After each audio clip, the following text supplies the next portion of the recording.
ये देखें जी, water board की नाअहली की वजह से ये देखें बच्चा जो है अंदर इस गटर में गिर गया है। आप देख सकते हैं। ये वाटर बोर्ड वाले सिर्फ वहाँ बैठ कर जो है एसी में सिर्फ तनख्वाहें लेने के चक्कर में। ये तो अल्लाह का शुक्र है बच्चे की जान बच गई है। आप देख सकते हैं। चलो, ये करप्ट वाटर बोर्ड है। ये वाटर बोर्ड की नाअहली, सिंध गवर्नमेंट की नाअहली। आप देख सकते हैं। साइकिल कहाँ गई? तो बांधी नहीं उसका। ये आवाम का रश भी देख सकते हैं आप।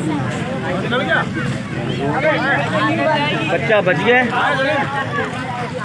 साइकिल निकल सकती है तो निकाल दो यार बच्चे की। निकल तो जाएगी, जाएगा कौन? हाँ ना, वही था, उसी से वही निकाल सकता था। बहरहाल हमारी